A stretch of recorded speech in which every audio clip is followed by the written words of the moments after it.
Pero iba na po ang pakiramdam ko hanggang sa umiiyak na ako.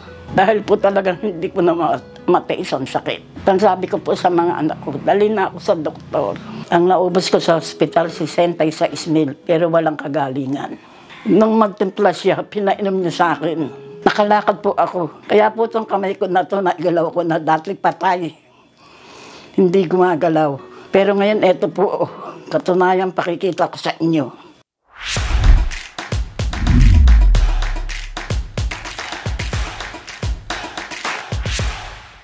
Ako po si Candelaria Yandok, nakatira sa Noraville Subdivision, Orani, Bataan. Ang edad ko po ay 69 na. Nasa akin na pong lahat ang sakit. Labas-pasok po ako sa ospital.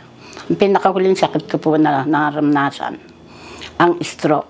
Natutulog po ako, biglang mamigat ang kamay ko. Sabi ng mga anak ko, ngawit lang. Pero iba na po ang pakiramdam ko hanggang sa umiiyak na ako.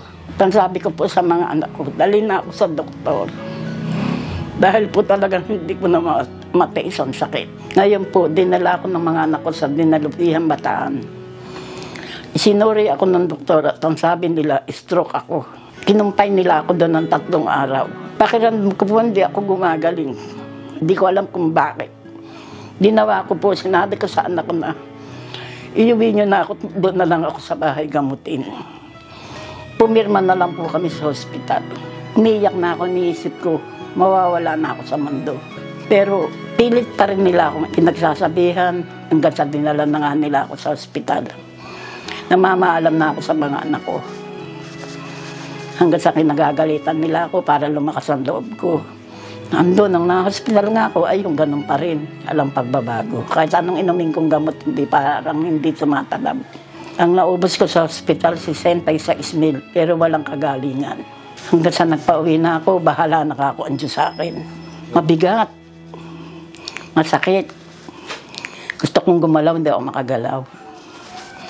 Talagang matigas na malapit lang pumunta sa puso. Pagdating namin dito sa bahay, dumating po isang anak ko kasama si Amor. Sabi ni Amor, nanay, may papainom ako sa iyo. Baka sakaling gumaling ka. Ang ginawa ko naman po, sige anak, painumin mo na ako dahil gusto ko pa pong mabuhay. Nung magtimpla siya, pinainom niya sa akin. Sa loob ng 3 araw, nakaramdam ako ng pagdumi.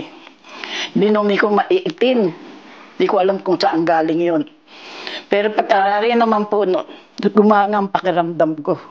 At doon ko natikman na parang medyo gumagaan ang katawan ko. Unti-unti po ako naglakad. Nakalakad po ako. Naigalaw ko ang kamay ko. Kaya doon ako nananalig. Kaya po itong kamay ko na ito, naigalaw ko na dati patay. Hindi gumagalaw.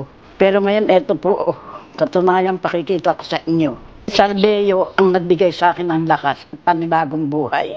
Kaya sa kanya ako nagpapasalamat. Mabubuhay pa ako ng matagal. Hindi pa ako mawawala sa tabi ng mga anak ko. Salamat sa Salveyo. Ang inam ko po sa umaga, 3 takal ng walang bakas kinain. Tapos sa gabi, 3 takal din walang bakas pang kinain. Doon ako nakaramdam ng kaginawahan. Kaya naging magasaya uli ako ngayon. Eto kung saan na naman ako nakakarating. Basta pagdating ko sa Salveyo, agad lang hanap ko. May ginawa ko. Nakakatulog ako. Magang pakiramdam ko. Nakakalakad ako. Kahit na konti-konti lang lumalakad ako dito sa loob ng bahay ko. Nakakapaghugas na ako ng plato. Gumaling ang sakit ng stroke. Naigalaw ko na siya, nailakad ko na siya. Nakakagawa na ako dito sa loob ng bahay. At wala na yung sakit na nararamdaman ko sa stroke. Wala na yung bigat. Wala na yung paninigas ng mga paa at kamay ko. Naigagalaw ko na siya lahat. Ngayon, nakakagawa pa ako dito sa bahay. Salamat sa Salveyo, gumaling ako dito. Yung 5 anak ko hindi naniniwala. Pero yung kaibigan ni Amor naniniwala, yung lagi kong bantay sa ospital. Siya rin ang may sabi, subukin mo nanay. Baka mapagaling ka ng Salveyo.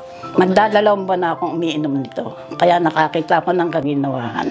Pakiramdam ko, hahaba pa ang buhay ko dito sa Salveyo na to. Ito lang ang iniinom ko, wala ng iba. Kaya dito, bilib na bilib ako, pati mga anak ko ngayon. Ako po si Candelaria Yandok. Ito po ang aking kwentong Salveyo.